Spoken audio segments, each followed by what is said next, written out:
평일날 오시라고 힘드셨죠? 네, 저는 강남에서 넘어오는데 거의 2시간 넘게 걸려가지고 하마터면 늦을 뻔했어요. 오늘 저희가 2시간 반 정도 강연을 할 건데요. 첫 번째 1부 한 50분 정도 하고 한 10분 쉬고 또 50분 하고 한 10분 쉬고 마지막에 Q&A 시간을 별도로 마련을 했습니다. 제가 누군지는 아시죠? 자, 유튜브 영상 보고 오셨잖아요. 그죠? 실물이 나요? 영상이 나요? 네, 영상이 낫다고 하면 제가 강의를 안 하고 그냥 갑니다. 네. 유튜브에서도 제가 많이 말씀을 드립니다만 지금 되게 혼조세인 것 같아요. 지금 현재 25년의 전망이 뭐 매년 그랬습니다만 특히 올해 더 그런 것 같습니다. 왜냐하면은 하락할 만한 요인도 굉장히 많고 또 상승할 만한 요인도 굉장히 많아요. 이 중에서 어떤 게 정답일지를 우리가 한번 파악을 해봐야겠죠. 여기 계신 분들은 그래도 부동산에 대해서 좀 나름대로 관심이 있는 분들이기 때문에 뭐 긍정적인 전망을 하실 수 하는 분이 더 많을 것 같긴 한데 25년도가 부동산 시장이 서울 수도권 기준해 보자고요. 어차피 지역별로 틀리니까 상승할 것이다, 하락할 것이다, 그 다음에 보합일 것이다. 요거에 대한 의견을 한번 제가 궁금하거든요. 상승할 것 같다. 상승할 것 같다. 그러면 하락할 것 같다. 하락을 왜 이렇게 소심하세요? 쭉 보세요. 뭐 정답은 알 수 없지 뭐. 네, 다음 보합. 보합이 압도적이군요. 알겠습니다. 보합이다. 그러면 만약에 보합이라고 하게 되면은 지금 부동산을 사야 돼요, 말아야 돼요? 보합이라고 한다면. 살 필요가 없네? 그죠? 사야 돼요, 그래도? 보합인데? 보합이면은 올라가기 직전에 사면 되잖아요. 내년엔 어떨까요, 내년엔? 내년에는 하락한다. 없어요? 내년에 상승. 그러면 올해는 하락하되 내년에 올해는 보합이고 내년에 상승한다가 많군요. 아마도 그건 아마 공급량 때문에 그런 것 같아요. 26년도에 공급이 확연하게 줄어든다는 얘기 많이 들었기 때문에. 그럼 만약에 26년 공급이든 뭐든 간에 26년도에 가격이 상승한다 그러면 26년 가서 사는 게 맞아요? 아니면 25년에 사는 게 맞아요? 25년에 미리 사는 게 맞죠. 가격이 한번 올라갈 때는 정말 하룻밤에도 몇 천만 원씩 올라가는 게 부동산 시장이기 때문에 그 타이밍을 정확하게 잡을 수가 없어요. 미리 사놓는 게 좋겠죠? 근데 25년, 26년 어떻게 될지는 두고 봐야 됩니다. 올해 시장도 떨어질 만한 이유들도 상당히 많기는 해요. 그런데 저는 그거부터 깨트리고 싶어요, 여러분들. 부동산 시장이 어떻게 움직여지는지부터 말씀을 좀 드리고 싶습니다. 일단 부동산을 하락한다라고 말씀하시는 분들이 주장하는 거는 뭐가 있나요? 여러분들 말씀해 주세요. 왜 떨어진대요, 부동산이? 인구 감소, 또 경기 침체, 대출 규제? 대출 규제. 정권. 정권. 그러니까 정책의 변화. 또 있나요? 다 말씀해 주세요. 오늘 제가 얘기한 것만 얘기하게. 궁금한 것만 얘기하세요. 내가 해결해 드릴 테니까. 금리 상승, 뭐 이런 것들 있죠. 인구가 감소한다라는 건 실제는 사실이긴 합니다. 2019년도, 2018년도 4분기, 요때부터 자연인구 감소가 시작된 거예요. 그러니까 태어나는 아기보다 돌아가시는 분이 더 많아. 그러면 감소가 되는 거죠, 인구가. 근데 실질적인 증가는 좀 더 됐습니다. 왜냐하면 외국으로부터 이제 귀화하시는 분들이라든가 종합적인 것들을 따져보게 되면 늘어나긴 했습니다. 근데 그러한 전체적인 인구 절대량 감소도 이제 시작됐어요. 그런데 아직까지는 가구 수는 좀 증가하고 있습니다. 그 내용 아시죠? 인구는 줄고 있지만 가구 수가 좀 늘어난다. 가구 수도 제가 볼 때는 거의 3, 4년 정도 뒤면은 가구 수도 내려갈 것도 같습니다. 자, 그러면 인구가 줄게 되면은 수요가 줄고 수요가 줄게 되면 가격이 하락한다. 이 논리적 구조는 틀림이 없으나 뭐가 틀렸냐면은 인구의 감소가 실제로 부동산에 그렇게 강력한 영향을 미칠 것이냐라는 부분입니다. 만약에 지금 인구가 안 태어나요. 걔네들 지금 몇 살이죠? 2019년생 이후에 몇 살이에요? 4살, 5살 이런 친구들이죠? 인구 감소하기 시작한 게. 그 친구들이 부동산 사요? 걔네들이 실제로 부동산에 영향을 미치기 위해서는 거의 한 30년 정도 뒤의 얘기입니다. 그리고 더 중요한 건 뭐냐면 인구가 실제로 감소된다고 하더라도 인구가 확연하게 감소되는 지역이 있고 여전히 늘어나는 지역이 있어요. 그게 인구의 이동이죠. 수도권 같은 경우는요, 2040년 정도까지도 인구가 줄질 않습니다. 그러니까 여러분 수도권하고 지방 쪽에서 어디를 매입해야 될지는 명확하죠. 그죠? 이 부분에 대해서는 뭐 귀가 아프게 들었을 겁니다. 지방시장이 안 오른다는 뜻은 아니에요. 그런데 올라가는 폭이 굉장히 미미할 것이고 굉장히 작은 변화에도 흔들림이 커집니다. 그래서 구조적인 상승은 지방 같은 경우는 좀 멈췄다고 생각이 들어요. 그래서 아주 광역시라든가 이런 곳 몇몇 곳을 제외하고서는 사실은 가격 상승이 일시적으로는 단기적으로는 일어날 수 있겠습니다만 지속적인 우상향 하기에는 조금 에너지가 상당히 부족한 게 지방시장이 돼버렸습니다. 그래서 투자 자체는 서울이나 수도권 쪽으로 집중을 하셔야 된다라고 보시는 거고, 왜? 인구들은 다 일로 모이니까. 인구를 분산할 수 있는 방법이 제가 볼 때는 없습니다. 회사들도 다 여기 있고, 좋은 대학들도 다 여기 있고, 누구나 다 이쪽에 살고 싶어 하는데, 가격이 떨어질 수가 없는 거죠. 지금요, 수도권하고 비수도권하고, 전체 면적의 차이가 어느 정도 되냐면, 우리나라가 100 정도 된다 그러면은 서울 수도권의 면적의 크기는 12%밖에 안 됩니다. 그럼 비수도권이 88%라는 얘기입니다. 월등히 큽니다. 7배가 넘게 크죠? 근데 인구는 어디가 더 많아요? 수도권과 비수도권. 수도권이 더 많습니다. 그러니까 굉장히 밀집해 있는 거죠. 특히 서울 같은 거는 아주 코딱지만 해요. 요만하죠. 서울은 얼마냐면은 전국토로 따지게 되면은 166분의 1인가 뭐 그 정도밖에 안 됩니다. 근데 인구는 5분의 1이 살죠. 그러니까 서울의 집값은 항상 올라갈 수밖에 없는 거예요. 인구로 해결할 수 있는 문제가 아니라는 겁니다. 서울의 집값 자체는. 그리고 뒤에서 제가 말씀드리려고 하긴 했는데 정부 정책에서도 여러분들은 이제 소위 우리가 진보당이 있고 보수당이 있잖아요. 어느 쪽 당일 때 부동산 가격이 더 많이 올랐나요? 진보당이 근데 집값을 올려주려고 노력하는 당인가요? 어떻게든 잡으려고 하죠. 그리고 보수는 별로 신경 안 쓰는 것 같아 보이고. 근데 결과값은 반대입니다. 왜 그럴까요? 한두 번도 아니고 매번 그래왔잖아. 왜 그렇죠? 우연히 계속 된 걸까? 저는 우연이라고 보지 않습니다. 필연적으로 그렇게 된 거예요. 왜냐하면 이 두 당이 부동산을 바라보는 시각 자체가 완전히 틀려요. 어떤 식이냐면 진보당은 공급을 하려고 그러나요? 수요를 잡으려고 그러나요? 공급은 충분하고 수요를 잡으려고 노력을 하잖아요. 공급을 안 합니다, 걔네들은. 공급을 안 하고 다른 방식을 쓰려고 하죠. 그런데 여러 가지 규제책들, 예를 들면 세금에 대한 규제라든가 뭐 토제든 뭐든 이런 것들을 사용하게 되면은 수요가 위축이 돼요. 맞죠? 수요가 위축이 되게 되면은 공급은 어떻게 될까? 수요자들이 막 위축되고 있어. 공급이 잘 돼요, 안 돼요? 민간에서. 공급이 될 리가 없죠. 공급이 될 리가 없으니까 가격이 상승하는 겁니다. 수요자들은 어디 도망가는 게 아니에요. 수요자가 위축시키게 되면은 잠깐 웅크리고 있다가 다시 집을 사죠. 그런데 공급은 그냥 없어지면 끝인 거예요. 그러니까 그 정책이 어떤 취지 자체가 나쁜 건 아니지만 결과론적으로는 집값을 올려주는 행위입니다, 계속. 반대는 보수당은 오히려 그냥 아무것도 안 하는 것 같지만 공급은 좀 민간에서 열심히 좀 해주세요 라고 다 풀어주잖아요. 재건축 같은 거 풀어주고 하잖아요. 그러면 당연히 집값이 잡히는 거예요. 안정화가 되는 겁니다. 그러니까 두 당의 어떤 목표와는 다르게 결과값이 나올 수밖에 없는 거예요. 그래서 이 얘기를 제가 되게 많이 듣거든요. 우리나라 지금 탄핵 정국이죠. 굉장히 어수선합니다. 그래서 정권이 바뀌어서 그냥 편하게 얘기할게요. 민주당 정권이 잡으면 부동산 시장 불안해서 어떡하냐라고 말씀하시잖아요. 그죠? 걱정되잖아요. 대선 다시 하고 이러면 어떻게 될지 모르겠습니다만 그 걱정을 하시는데 만약에 정권이 바뀌잖아요? 그러면 여러분들은 그러니까 부동산을 보유하신 분 입장에서는 장기적으로는 호재입니다. 호재. 그게 악재가 아니에요. 호재예요. 여러분 착각하는 것들 제가 생각나는 김에 말씀드리게 되면 PF 사태 터졌죠? 레고랜드 사태. 빵 터졌을 때 여러분 겁 엄청 먹었습니다. 부동산 큰일 났네. 어떡하지? 팔아야 되나? 그게 악재일까요?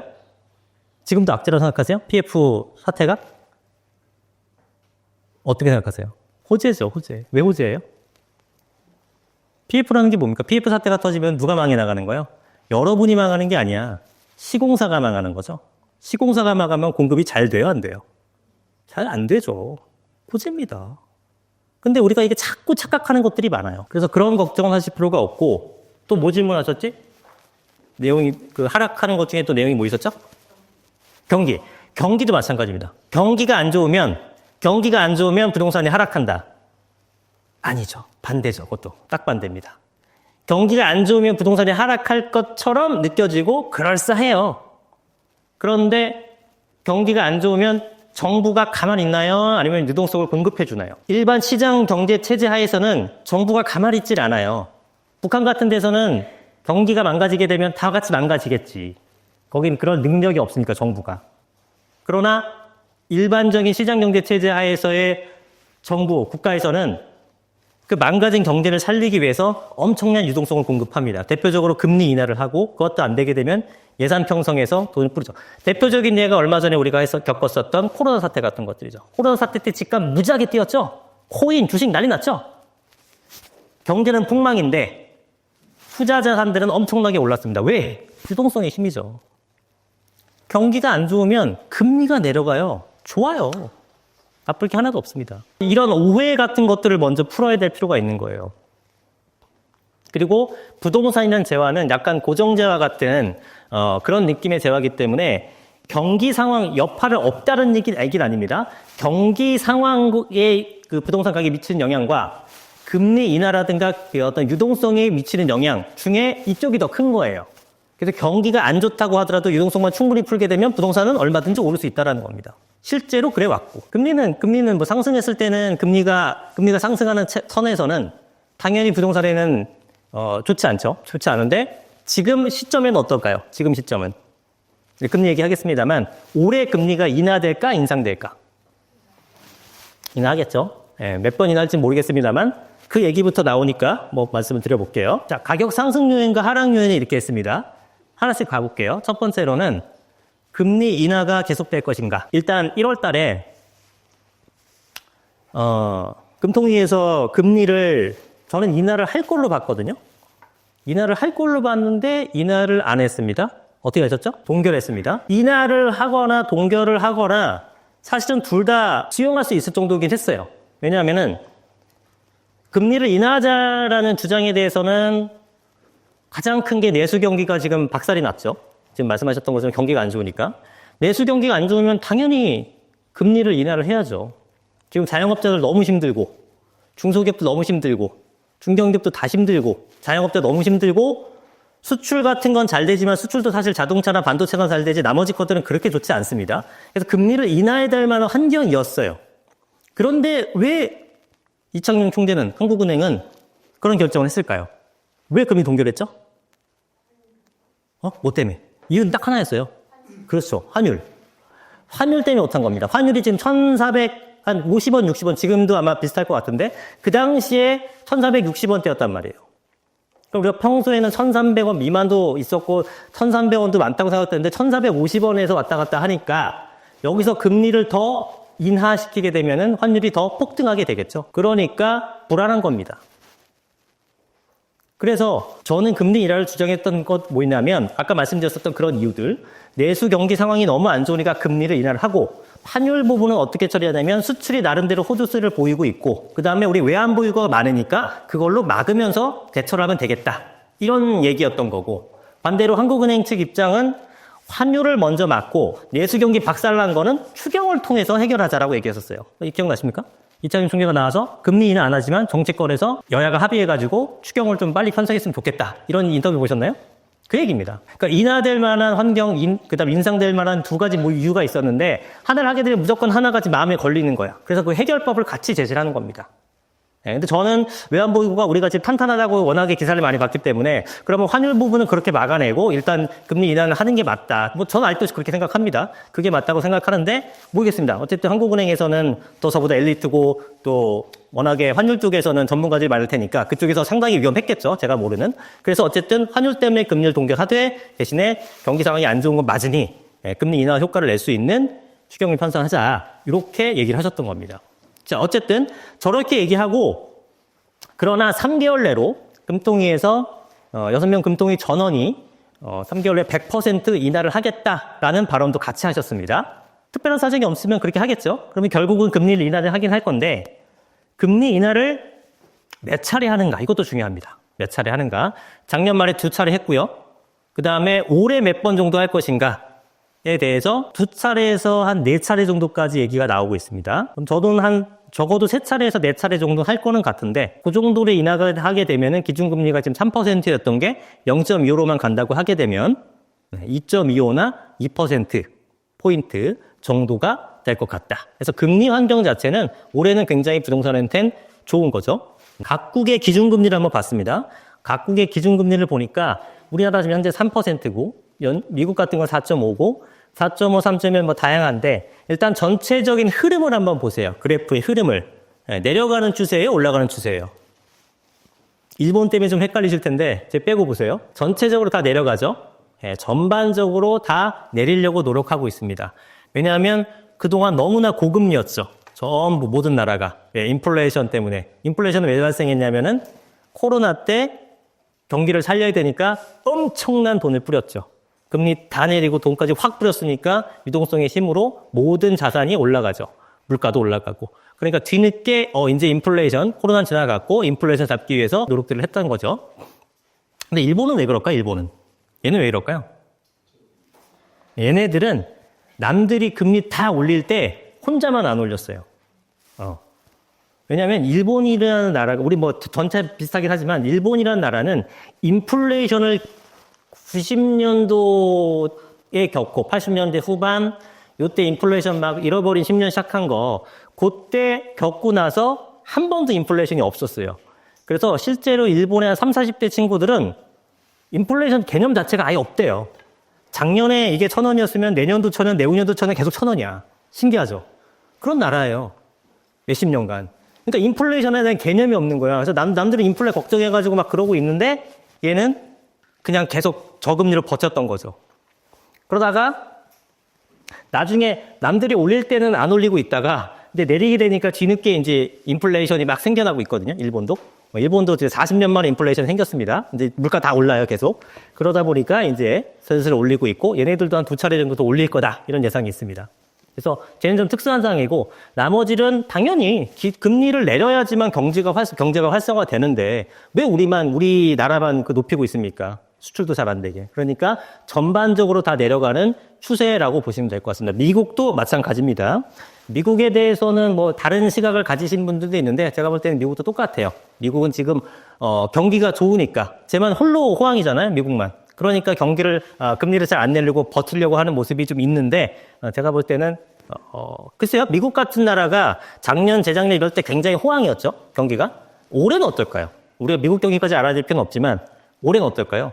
미국도 결국은 가격을 막 경기를 끌어올렸던 것이 주로 누구였냐면은 빅테크 애들이죠. 빅테크. 여러분들이 잘 아는. 그죠? MS, 구글, 뭐 아마존, 테슬라, 메타 이런 애들. 걔네가 상당히 끌어올렸고 걔네 빼게 되면 미국 주식도 그렇게 많이 오른 건 아닙니다. 그런 성장세를 작년, 재작년 같은 성장세를 이번에도 올릴 수 있겠느냐 똑같이. 글쎄요. 네, 그렇게까지 다른 나라들과 다 경기가 좋지 않은데 계속 혼자 이렇게 독주를 한다? 그것도 만만치 않아 보입니다. 그래서 결국은 걔네들도 금리 인하로 방향을 틀지 않을까라고 생각이 들어요. 그래서 요즘에 최근 어젠가 기사 제가 어제 자료를 완성했으니까 그저께 기사인가 봐요. 보시면 금리 인하를 한다는 얘기도 있고 하지 않는다는 얘기도 있어서 한번 지켜봐야겠습니다만 연말에는 한 2에서 2.5%로 현재까지의 어떤 컨센서스는 그렇게 보고 있다라는 겁니다. 그래서 금리 인하되면 부동산 시장 환경은 좋아지는 거죠. 자, 요 뒤에 거부터 먼저 볼게요. 대출 규제, 이게 금리랑 연관되는 것 같아서 이거 먼저 설명드릴 건데 대출 규제를 하게 되면 여러분들은 집을 살 수가 없죠. 아무리 사고 싶다 하더라도 올 현금으로 사시는 분은 그렇게 드물죠. 대부분 대출을 안고 구입을 하게 됩니다. 그러니까 대출 규제를 하게 되면은 수요가 줄고 수요가 줄면 집값은 어떻게 돼요? 집값은 수요가 줄었어. 집값은 어떻게 돼요? 어려운 질문이 아니잖아요. 뭐예요? 내려가겠죠. 그러면 집값이 굉장히 비싸다고 생각이 들면 정부는 대출 규제를 하면 집값을 잡을 수 있는데 그죠? 이거 지금 처음 한 거 아니거든요? 과거에도 계속 해왔습니다. 수십 년 전부터. 왜 집값이 안 잡혔죠? 분명히 대출 규제를 하게 되면 여러분들이 집을 못 사. 사고 싶은 마음은 굉장히 많아도 내 수중에 3억밖에 없어. 난 6억짜리 집을 사고 싶은데 누가 대출을 안 해주면 난 못 사는 거예요. 그 대출 규제만큼 효과적인 제재 방법도 없습니다. 즉각 효과가 나와요. 즉각. 취득세를 뭐 올리니 뭐 종부세를 올리니 이런 거는 감당하면 되고 좀 뭐 버티면 되고 이런 거 있지만 돈이 없으면 못 사는 거예요. 아무리 사고 싶어도. 대출 규제는 수요를 즉각 떨어뜨리고 가격을 즉각 반영시킬 수 있습니다. 그리고 그 말은 틀림이 없어요. 완벽한 팩트입니다. 근데 지금 처음 쓴 건 아니고 과거의 대출 규제 여러 번 있잖아요. 우리 머리 기억 속에. 결론적으로는 왜 집값이 안 내려갔냐 이거죠. 그 이유가 뭘까요? 그 이유 아시겠습니까? 안 보시죠? 사실 평소에 잘. 네. 대출 규제는 오래 지속할 수가 없습니다. 절대로. 네. 길어야 한 8개월, 보통 4개월, 6개월 정도면 끝나버려요. 그래서 이거는 아까 말씀드렸잖아요. 역효과가 너무 많아요. 수요를 끊어버리게 되면 공급도 끊기게 되고 막 엉망이 됩니다. 장기적으로 봤을 때는. 근데 이걸 왜 하냐 하면은 단기적으로 가격을 제어하는 데는 직방이거든요. 그럼 정치권에서 너무 쓰고 싶겠죠? 그렇지 않을까? 집값이 막 올라서 불만이 많아. 저거 한 방 땅 터트려주면은 싹 사라집니다. 대신 나중에 더 큰 후폭풍이 장기적으로 몰아치기 때문에 우리나라 경제 전체는 안 좋죠. 총선이든 대선이든 남았어요. 근데 집값이 막 올라. 사람은 불만이 많아. 저걸 딱 쓰는 거야. 그럼 어떻게 되겠어요? 불만이 잠재워지겠지. 이런 식인 겁니다. 근데 저 대출 규제는 지속할 수가 없어요. 언제 마무리가 될지 모르겠습니다. 이거는 뭐 결국은 예측인데 제가 볼 땐 지금 1월이죠. 3, 4월 정도. 3, 4월 정도면은 이제 대출 완화되고 풀리고 이런 뉴스들이 많이 나오지 않을까라고 생각이 듭니다. 물론 금감원에서는 우리나라 개인 대출이 GDP 대비 워낙에 높기 때문에 계속 모니터링을 하고 규제를 하겠다라고는 하는데 길게 못 갈 겁니다. 보시면 알아요, 이 부분은. 예. 그리고 DSR, 스트레스 DSR 아시죠? 3단계가 이제 7월 달부터 시행이 될 예정이고 실제로 올해 살짝 완화를 시켰어요. 완화를 시켰는데 지금 아직까지는 시장이 아주 크게 움직임이 없죠. 금리도 동결이 됐고 그런데 금리가 인하되는 환경과 대출 규제가 풀리게 되면은 집값은 어떻게 될지 예상해 보시면 됩니다. 다시 올라가서 사실 이게 더 중요한데 제가 여기 뒤에 뭐라고 썼죠? 자, 보세요. 집값을 잡을 수 있는 유일한 방법은 공급이라고 얘기했습니다. 근데 저거를 집값을 잡을 수 있는 방법을 수요로 보시는 분들도 많아요. 전문가 중에. 그 다음에 전 정부도 수요를 잡으면 될 거라고 예상을 했죠. 그래서 공급은 충분하다. 다주택지자 문제다. 수요를 잡겠다. 실패했죠. 수요를 잡을 수 있는 방법은 단기적으로밖에 없으니까. 여러분한테 아무리 뭐라 해도 집 사고 싶은 그 마음이 사라지는 건 아니거든요. 그러면 집 사고 싶은 마음이 사라지게끔 하려면 어떻게 될까? 여러분들한테. 그게 핵심이잖아요. 집 사고 싶은 마음을 없애기만 하면은 집값은 안 올라요. 그렇잖아. 근데 종부세를 때리고 양도세를 때리고 세법적으로 뭐 어떤 토호제를 하고 분양가 상한제를 하고 난리 부르스를 치는데 안 잡혀. 여러분 계속 사고 싶어요. 여러분이 사고 싶지 않게 만드는 유일한 방법이 하나가 있습니다. 이게 뭘까요? 공급을 뒤지게 많이 하면 돼요. 공급을 계속해. 올해도 하고 내년도 많이 하고 내후년도 입주량이 계속 쌓여요. 여러분 안 급해집니다. 하나도 안 급해요. 올해 꼭 사야 돼? 내년에 사지 뭐. 내후년 사지. 아무 때나 사도 돼요. 공급은 계속 되니까. 근데 실제로 그게 돼요? 안 됩니다. 그게. 그리고 공급을 계속해주게 되면은 집값은 잡을 수 있는데 그걸 안 하니까 맨날 이 모양 이 꼴인 거예요. 적절한 수요는 매년 있어요. 이 수요에 맞게 공급을 정확하게 들어가게 되면은 집값이 안 오르고 안정적으로 오른다니까. 물가 상승 정도만 오르는 수준에서 멈출 거예요. 근데 그렇게 안 되죠. 그죠? 계속 파도 치듯이 출렁출렁 하잖아요.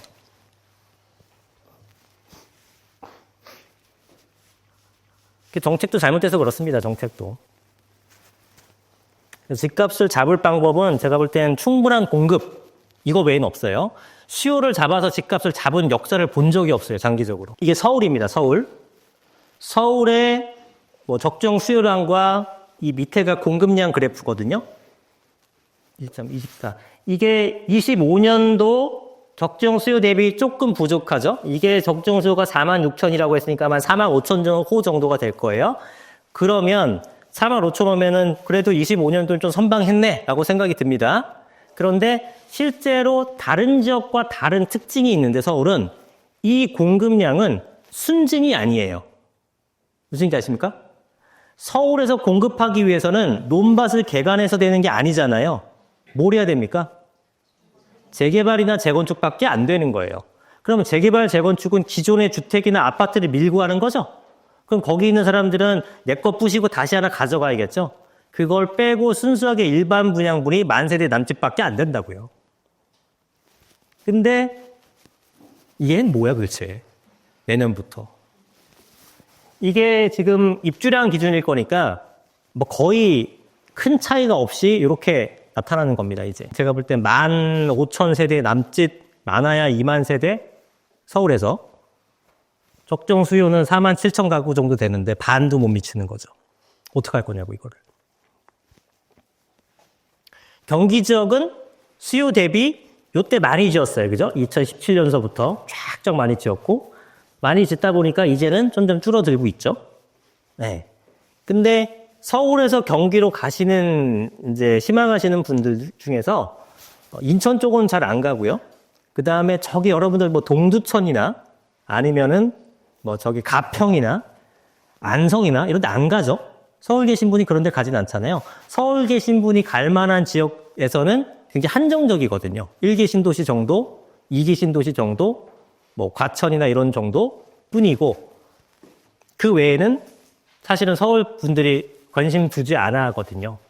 그래서 내년부터, 올해는 그래도 양반인데 내년부터의 공급량은 진짜로 심각하다. 이게 어느 정도 수준이냐면요. 조사 이래 저 정도까지 낮은 경우는 없었습니다. 그러니까 올타임 로우예요, 저기가. 26년, 27년 계속 그럴 것 같아요. 그래서 저는 이 공급량이 부족한 거는 어떤 정책을 갖다 부어도요, 안 먹혀요. 그래서 지금 가격이 올라가고 뭐 한 3개월, 4개월 혹은 6개월, 1년 반짝하고 끝나는 것이 아니고요. 이번 상승장의 시작은 최하 4년 갑니다. 4년. 여러분 이번 기회 뭐 놓치시면 집 못 구해요. 진짜입니다. 그리고 여기가 부산, 여기가 대구였나? 예, 요 정도 됩니다. 대구는 좀 많죠? 좀 많고. 부산도 뭐 적정한데 가장 부족한 거는 이 서울이 매우 심각한 수준을 보이고 있다는 겁니다. 자, 보세요. 자, 요 보세요. 전세가. 오늘 1부에서 가장 중요한 내용은 얘입니다. 예, 1부에서 가장 중요한 내용은 얘예요. 자, 봐보세요. 전세 가격의 상승. 그러니까 여러분들은 지금 부동산 가격 상승의 메커니즘을 정확히 이해하셔야 됩니다. 그러면 요 하나 내용으로 그냥 평생 써먹을 수 있어요. 여러분의 마인드를 딱 정립시키십시오. 부동산 가격이 앞으로 올라갈까 떨어질까에 대한 고민이 한 방에 끝납니다. 자, 잘 들어보세요. 우리나라는 전세라는 독특한 제도가 있습니다. 그리고 전세 가격이 어느 정도 선을 넘어서게 되면 그때부터 가격 상승, 전세가가 상승하게 되면 매매가도 동반해서 올라가는 구간이 있습니다. 그 구간이 있어요. 이게 왜 그러냐면요. 제가 수요로 집값을 절대로 못 잡을 거라 말씀드리는 이유기도 하고 또한 여러분들이 집값 하락에 대해 주장하시는 분들이 대표적으로 하는 얘기가 또 하나가 뭐 소득 얘기합니다. 소득 대비 집값이 비싸다. 이 비싼 가격에 그 다음 사람이 누가 받아주겠냐. 부동산 가격 상승은 그렇게 메커니즘이 형성되는 게 아닙니다. 전혀 다른 얘기 짚고 있는 거예요. 부동산은 필수제죠. 지금 여기 오신 분들 중에서 집에 거주하지 않으시는 분 있어요? 없죠. 다 맘먹는 분 계세요? 없어요. 필수제란 그런 거예요. 아무리 내가 돈이 없어도 밥은 먹어야 되고요. 아무리 내가 돈이 없어도 집에 살아야 돼요. 그게 형태가 매매인지는 중요하지 않아. 매매든 전세든 월세든 어딘가 이 세 가지 형태로서 집에 거주하고 계시잖아요. 그게 중요한 겁니다. 그 뜻은 뭐냐면 여러분들이 매매를 안 해도 유주택이 아니어도 여러분들은 전세나 월세로는 이동돼 있다는 거죠. 부동산 시장 참여자로서는 계속 형성돼 있다는 겁니다. 자, 잘 들어보세요. 여러분들이 주식 투자하시는 분도 있고 뭐 코인 투자하시는 분도 있고 뭐 투자 방법 되게 많습니다. 여기 주식 투자하시는 분 손 들어보실래요? 주식 투자. 야, 다 부동산만 하시나? 왜 이렇게 없지? 코인. 뭐 코인도 좀 있으시고. 그러면 나머지 분들은 다른 이거 주식이나 코인 안 하세요? 안 하시는 분도 있어요? 코인이나 주식 안 하시는 분 많죠? 근데 집에 안 사시는 분은 없잖아. 그죠? 이게 진짜 큰 차이라니까요. 주식이라는 것은 주식에 엄청난 세금을 때려요. 이제 소득세를 막 50%씩 때려, 80%씩 때려. 그러면은 주식시장 이제 안 해. 먹을 데 없어. 그리고 이제 나옵니다. 그러면 이 주식시장이라는 테두리 안에서 나는 완전히 벗어난 거예요. 수요가 완벽하게 삭제된 겁니다. 수요 감소. 없어져 버린 거예요. 부동산은요? 강력한 대책을 통해서 사람들이 집을 못 사게 해요. 대출 규제해. 집을 못 사. 그럼 여러분 어디로 가요? 집 살 수 있어요? 못 사요? 못 사죠? 야, 부동산 안 해. 동굴에 들어가 살 거야. 그렇게 합니까? 아니죠. 그럼 뭐예요? 집 못 사면 어떻게 해요? 전세나 월세로 가는 거예요. 그러면 그런 정책을 써요. 잘 들어보세요. 수요를 계속 억제시키는 정책 쓰면 여러분들이 공급자예요. 공급해요, 안 해요? 아무도 집을 안 살 생각하고 공급해요, 안 해요? 망할 일 있어? 안 하죠? 공급이 안 돼요. 그리고 여러분들은 어떡합니까? 집을 살 수가 없으니까 매수를 하지 못하고 전세나 월세 시장으로 이동을 하는 겁니다. 임대차 시장으로 이동을 하는 거예요. 아까 주식처럼 밖으로 나가는 게 아닙니다. 부동산 시장 테두리 안에서 이동을 하는 거라고요. 자, 그러면 전체적인 공급은 멈춰 있는 상태에서 사람들이 수요가 매수가 아니라 전세나 월세, 즉 임대차 시장으로 보내는 거잖아요. 그러면 임대차 시장 가격은 어떻게 되겠습니까? 이해되세요? 무조건 전세나 월세나 가격이 오른다고요. 매매가 멈춰 있으면 수요를 억제시키면 공급이 늘어날 리 없고 여러분들은 다 전세나 월세를 이동하기 때문에 전월세 가격은 무조건 올라요. 그러면 전세 중에 월세 중에 어떤 게 더 많이 오를까요? 이건 그때그때마다 틀리죠. 왜? 여러분들 생각해 보세요. 내가 전세를 갈까 월세를 갈까 선택할 때의 기준이 뭐예요? 거주비를 비교할 거 아니겠습니까? 그죠? 얘는 뭐 5천에 100만 원이고 얘는 3억 원 전세인데 2억 5천을 전세자금 대출 빌리면 월 100만 원이 더 나가나 안 나가나 이거 계산할 거 아니에요. 그렇게 해가지고 더 싼 데로 들어갈 거라고요.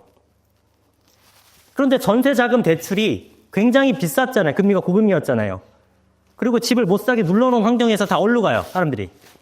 다 월세로 가죠. 거기다가 전세 사기라는 어떤 특수한 환경도 있었고 그러니까 월세 가격이 미치듯이 폭등했죠. 근데 아파트는 전세 사기랑 상관없으니까 집을 안 사니까 다 어디로 가요? 전세로 가죠. 얼마 전까지 뭐 전세 60조가 올랐네 뭐 그런 얘기 들어보셨죠? 지금 임대차 가격은 엄청 높아져 있다고요. 매가 대비. 그래서 지금 전세가가 임계점에 도달한 상태입니다. 제가 봤을 때는. 이제는 전세가 올라가는 거는 매가도 동일하게 올라갑니다. 근데 공급이 없네? 대출을 푸네? 금리가 인하되네? 어떻게 가격이 안 오른다는 전망을 했을지 전 그게 이해가 안 가요. 진짜로. 올해는 그냥 오르는 정도가 아니라 폭발적인 상승을 할 수 있는 한 해입니다. 1970년대, 60년대, 당연히 그 전에 조선시대 뭐도 다 일대시대고 마찬가지지만 그건 우리가 지금 데이터가 알 수 없어서 알 수 없어라고 주장한다면 어쨌든 데이터가 생성된 1970년대 이후 지금까지 거의 60년간 장기적으로 부동산 가격은 우하향했습니까? 우상향했습니까? 그게 왜 그래요? 우연이야? 아니면 지금까지 올랐으니까 이제 떨어질 차례예요? 앞으로 60년간? 말이 안 되는 겁니다. 전 세계의 시장 경제하는 모든 전 세계 나라가 장기적으로 우상향하는 건 이유가 있는 거예요. 그게 왜 하필 지금 시점에 하락으로 돌아선 다음에 전반적으로 구조적인 하락을 하냐고 주장을 하며 그걸 또 왜 믿냐고요. 멍청하게. 그건 아니라는 거죠. 왜 올라간지 말씀드렸죠? 이해되십니까? 지금 제 얘기가? 매매가가 상승을 해요. 그럼 매가와 전세가가 벌어지게 되면 여러분 더 이상 매매해요, 안 해요? 너무 많이 벌어서 안 할 거 아니에요? 그러면은 사람들이 집을 안 사, 공급이 멈춰. 그리고 이 수요자들은 전세로 갑니다. 전세라고 표현할게요. 자, 매매가 멈춰 있는 상태에서 전세로 수요가 몰리네? 전세가 올라. 다시 매매가 붙어. 또 올라. 다시 안 사. 가만히 있던 전세가 올라. 붙어. 또 올라. 이게 무상향입니다. 이게 부동산의 우상향의 가장 기본 원칙이에요. 모든 나라가 다 이러한 방식을 따르고 있다는 겁니다. 우리는 전세라는 제도가 하나 꼈지만 외국은 수익률로 기반하는 거죠. 수익률. 월세가 올라가니까 야, 지금 월세하는 것보다 집 사는 게 낫겠네? 집 사고. 부러지게 되면 다시 월세로 갔다가 전세로 가고. 왜 이게 되냐면 주식이나 코인처럼 이 시장에서 벗어날 수가 없기 때문에. 필수제이기 때문에. 막을 수 있는 방법은 뭐 하나 있어요. 이 패턴을 막을 수 있는 방법 하나 있어요. 뭘까? 공급을 되게 많이 해주면 됩니다. 그러면 전세건 매매건 다 내려가요. 그렇지 않겠어요? 근데 그걸 안 하잖아. 그러니까 가격은 오를 수밖에 없다. 지금 재반 환경도 올라갈 수밖에 없는 상황이 됐다라는 겁니다. 이해되세요? 그러면 장기적으로 우상향하는 거니까 물론 이렇죠. 장기적으로 우상향하는 와중에 뭐 지금 대출 규제를 하건 아니면 어떤 큰 어떤 이벤트가 터졌다. 뭐 외국에 전쟁도 많이 하고 같이 머니까지 올라가고 막 엎어지고 엎쳐져 가면은 일시적으로 가격이 등락폭이 있죠. 변동이. 그런데 그거는 다시 평균적으로 회귀하게 된다는 겁니다. 그러면 이걸 그림을 그려드리면 어떤 식으로 되냐면 이게 추세선이에요. 그런데 이렇게만 오르면은 여러분들이 멈춰 있는 기간, 하락하는 기간 경험해보지 못했겠죠. 근데 있잖아요. 그러니까 그 와중에서도 가격은 이렇게 올라가는 구간이 있고 내려가는 구간이 있어요. 그럼 요 구간에 사서 요 구간에 팔면 손해지. 그죠? 근데 이렇게 가는 거는 불가능하다고요. 이거는 다시 이렇게 간다고 이렇게. 이런 식으로 이 추세선을 따라가는 거예요. 그러니까 요렇게 사신 분들, 요렇게 샀다, 요렇게 파신 분들은 부동산 떨어진다고 주장하지만 결국은 이 경기순환 곡선이 길게 보게 되면은 요런 형태로 된다는 겁니다. 요런 형태로. 그러면 제일 비쌀 때 사서 시간만 지나고 제일 싸게 팔아도 한참 올라있다라는 거죠. 장기적으로 향양하는 거니까 부동산이라는 상품은. 이해되시죠? 요거를 이해하시면 됩니다. 근데 기왕이면은 뭐 여러분들 요때보다는 요때 사고 싶어 하겠지. 이런 것도 다시 또 공부를 해야겠습니다만 길게 보게 되면은 다시 회복을 하는 겁니다. 그래서 부동산이 뭐 장기적으로 하향한다는 얘기는 말도 안 되는 얘기고 부동산에 대한 메커니즘을 전혀 모르는 분들이 하시는 얘기니까 걱정하실 필요가 없고 그러면 이런 거 있죠. 요때 떨어지는 시기에 못 버티게 되면은 다시 상승하는 기간을 참지 못하고 팔게 되죠. 제가 아는 분의 음마아파트 샀지만 4억 손해본도 봤거든요. 예. 11억에 샀다가 7억에 팔았어요. 지금 얼마야? 거의 30억 하죠? 20한 7, 8억 하나요? 기다리면 되는데 그거 못 버티는 겁니다. 그래서 영끌은 좀 자제하셔야겠죠. 이런 변동성은 언제 일어날지 알 수 없어요. 이거는. 세상에 무슨 일이 일어날지 그걸 어떻게 알아요? 그건 예측할 수가 없는 거고. 조금 시세보다 비싸게 샀다고 하더라도 기다리면 저거보다 이상이 올라가는데 그 시기, 뭐 어려운 시기에 도래할 수는 있다. 그 시기를 버틸 수 있는 현금 흐름은 좀 준비를 해주셔야 되는 거죠. 그래서 그 부분을 한번 잘 생각을 해보시면 좋겠다는 얘기 드립니다. 자, 그래서 한번 정리해보게 되면 자, 공급이 부족한 상황에서 부동산은 매매 수요가 줄어들면 이게 사라지는 게 아닙니다. 이 시장이 계속 존재하는 거예요. 전월세로 이동을 하는 것이고 매매 수요가 줄어서 매매가는 하락, 보합 보이고 전월세 가격은 상승하게 됩니다. 그리고 금리 사정에 따라서 월세 전세로 이동할 것이고 매가가 보합 상태에서 전월세로 수요가 이동하니까 수요가 전세 가격이 상승하게 되면은 당연히 수익률이 높아지고 전세가, 월세가가 상승하게 되면 매매가 상승 압력으로 작용하게 됩니다. 그리고 전세가 60%라고 하는 거는 서울이나 서울 평균 기준 혹은 경기도에서 상급지 기준 정도가 됩니다. 즉 매가가 10억인데 전세가 6억이야. 그러면 이제 오르는 거예요.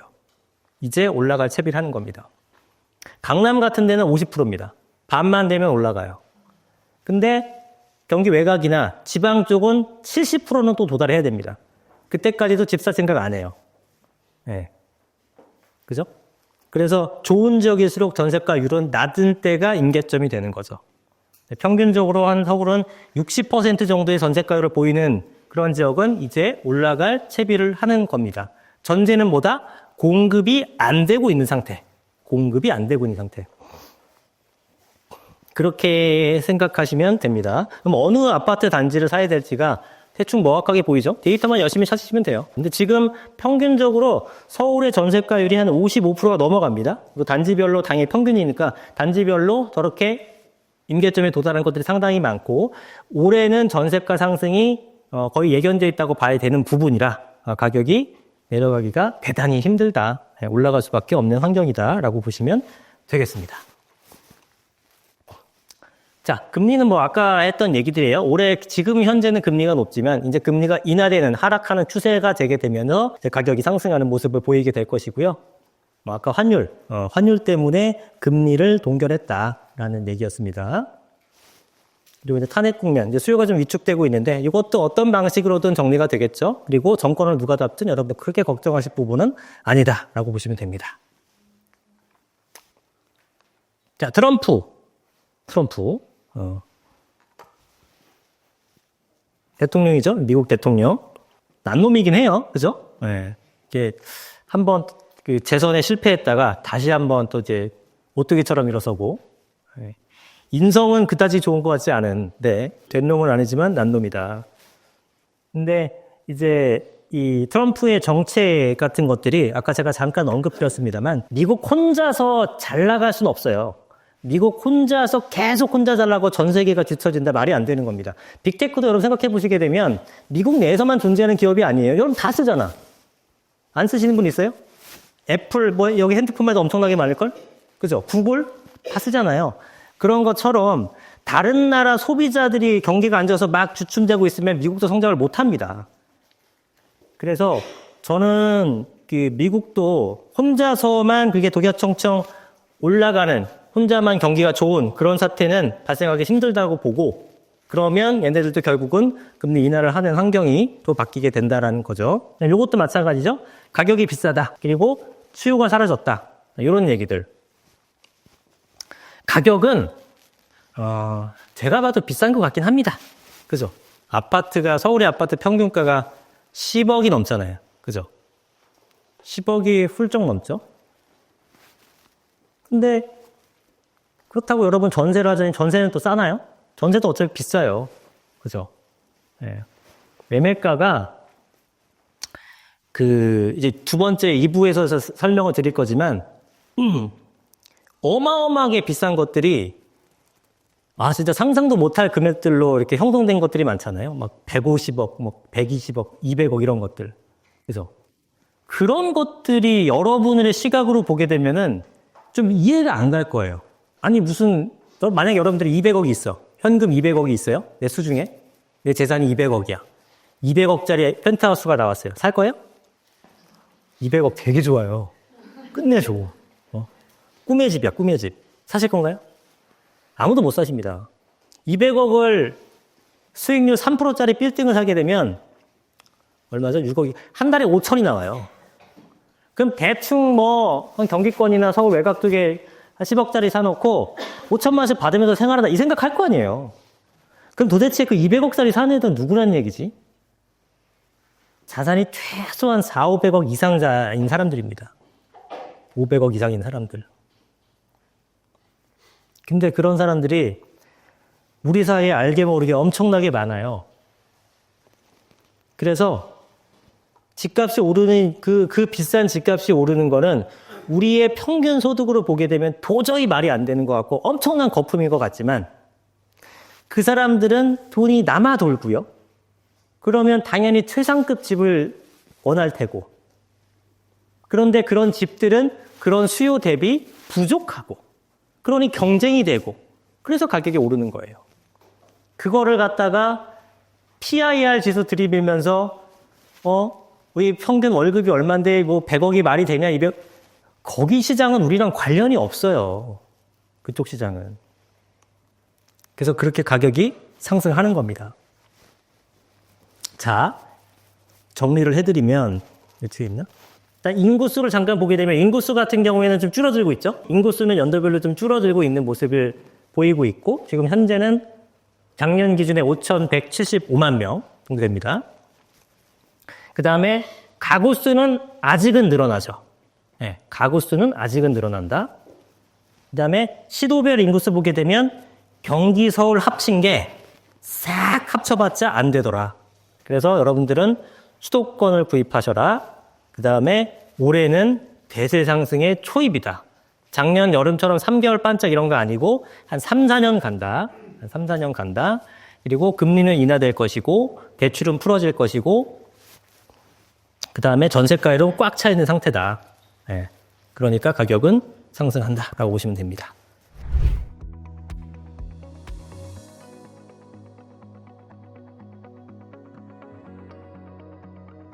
일단은 요거는 참 어젠가 그젠가 나왔길래 한번 갖고 와봤어요. 토지거래 허가구역이 해제가 됐죠. 예, 요 1번 질문이 목동의 토지 해제 전망 있는데 정답 나왔죠. 목동은 계속 유지가 됩니다. 유지가 되고 토지거래 허가가 이쪽 청담동, 삼성, 대치, 잠실 이쪽일 때는 다 풀렸어요. 동별로는 다 풀렸고 이렇게 단지별 있죠. 유망 단지별. 뭐 잠주오라든가 아니면 뭐 음마라든가 우선미라든가 이런 것들은 다 단지별로는 계속 잡혀 있는 상태가 됩니다. 그다음에 신통 대상들도 대부분은 다 그대로 유지가 되고 있는 거예요. 그러니까 아주 핀셋 규정으로 단지별로만 지금 규정이 남아 있고 나머지 것들은 토제가 좀 풀린 감이 있다. 아니 목동이나 뭐 성수나 이런 애들은 계속 잡혀 있는 거고요. 네, 그런 것들은 있다. 근데 이렇게 뭐 잠실이 이것도 풀리니까 벌써 들썩여요, 집값이. 뭐 오늘 기사 보니까 레미안 대치팰리스라고 대치동에 있는 아파트는 지금 2억 5천인가, 물론 호가지만 2억 5천 올려버리고 잠실도 뭐 1억이 오르고 바로 그게 된 겁니다. 반대로 얘기하면 뭐예요? 토지거래 허가제로 가격이 눌려 있었다라는 거죠. 그래서 지금 목동도 그렇고 성송도 그렇고 제가 볼 때 가치 대비했을 때는 가격이 좀 낮은 편이다 생각하셔도 됩니다. 토지거래 허가는 뭔지 아시잖아요. 실거래를 해야 되니까 갭 투자가 안 되잖아요. 그러니까 갭 투자하시는 수요가 그만큼 빠지니까 가격이 못 오른 거죠. 그래서 언제 풀린지는 모르겠지만 그게 여력이 되신다 그러면 저런 지역을 사시는 게 좋죠. 자, 그렇고 자, 우리 재개발 재건축하는 거니까 기본적으로 요 내용은 인지를 하셔야 됩니다. 인지를 하셔야 돼요. 제일 먼저 추진위 설립하고 조합 설립하고 사업시행 인가받고 관리처분. 요 간단하게 하시면 요 네 가지만 아시면 됩니다. 전체적으로는 요 앞에도 있어요. 요 앞에는 이제 기본계획이라는 거 설정을 합니다. 정부가 기본계획, 뭐 2030 도시기본계획 이런 거 들어보셨죠? 네, 그런 기본계획 하에서 정비구역이 지정돼요. 정비구역 지정과 정비계획안이 나오는 거죠. 그게 나와야지만 시작이 됩니다. 그게 나오고 추진위가 승인을 받고 그 다음에 조합 설립 받고 그 다음에 건축심의 받고 건축심의에서 사업시행 인가를 받죠. 뭐 요 사이에 뭐 어마어마한 많은 그 심의 통과할 것들이 많이 있습니다. 대표적인 것만 하는 거예요.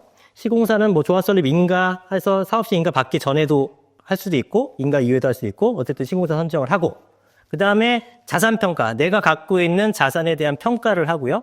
조합은 분양 신청을 하죠. 그리고 관리처분 인가를 하면은 이주 철거 착공이 들어가는 겁니다. 이 내용은 잘 아시죠? 이 내용은 숙지를 하셔야 됩니다. 지금 어느 단계에 와 있는지에 따라 틀리니까 예를 들면은 지금 우리 재건축 지역에서 투기과열지구 재건축 구역에서 재건축 단지에서 건축심의 단계에 있다. 그 아파트 사도 돼요, 안 돼요?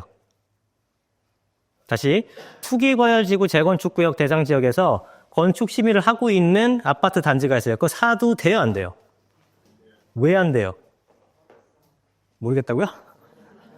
투기과열지구에서 재건축 대상 구역은 조합 설립 인가 이후에 구입하게 되면은 조합은 자격이 없습니다. 현금 청산이 되는 겁니다. 현금 청산이. 그러면 재개발 지역에서 투기과열지구에서 건축심의 때 샀다. 이건 돼요, 안 돼요? 걔는 됩니다. 걔는 돼요. 걔는 관리처분이 기준인 겁니다. 그러니까 이런 내용들을 기본적으로 알고 계셔야 되고 그렇지만 조합 설립 인가 이후에 건축심의 단계의 투기과열지구 재건축 단지라 하더라도 거래했을 때 조합원 자격을 온전하게 받는 것들도 있습니다. 대표적인 게 10년 보유하고 5년 거주했던 1주택자에서 매입해오는 거 이런 것들. 그게 빈집법으로 가게 되면 소규모 정비법 모아타운으로 가게 되면 5년 3년도 또 바뀝니다. 이게 다 틀려요. 법령마다. 그래서 그런 내용들을 기본적으로 아셨으면 좋겠다. 근데 전체적인 흐름은 알아야지만 여러분들이 투자를 할 수가 있겠죠. 뭐 이런 단계들 뭐 있고. 자, 이게 뭐냐면 아실이라는 사이트에서 제가 그냥 캡처한 건데 이 파란색으로 된 게 뭘까요? 이렇게 파란색 된 것들이. 이게 다 정비구역입니다. 정비구역. 재개발 내지 재건축. 익숙한 동네 맞나요?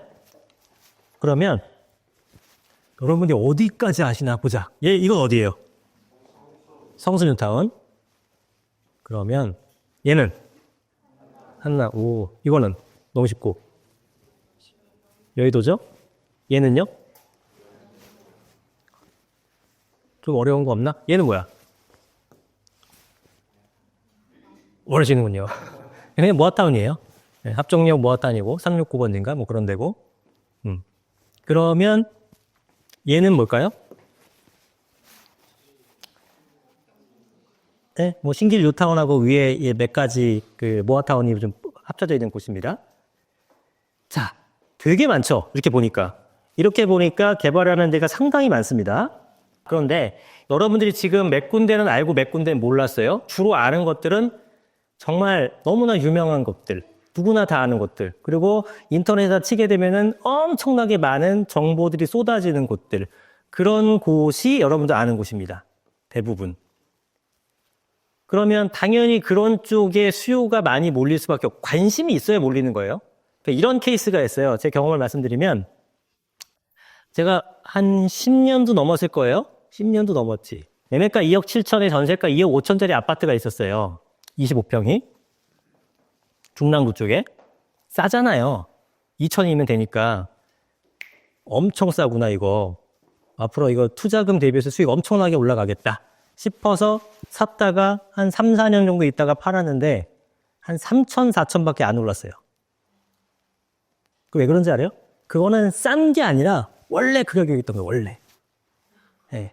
사람들이 관심이 없어. 실제로 싸다고 하더라도 그 싸다는 정보 자체가 퍼지질 않아. 그럼 아무나 사러 오는 게 아니에요. 내가 정말 엄청난 기술을 발견했다도 그게 홍보가 안 되면은 아무도 안 사죠. 그죠? 그래서 알려져야 돼요. 부동산은 알려져야 돼.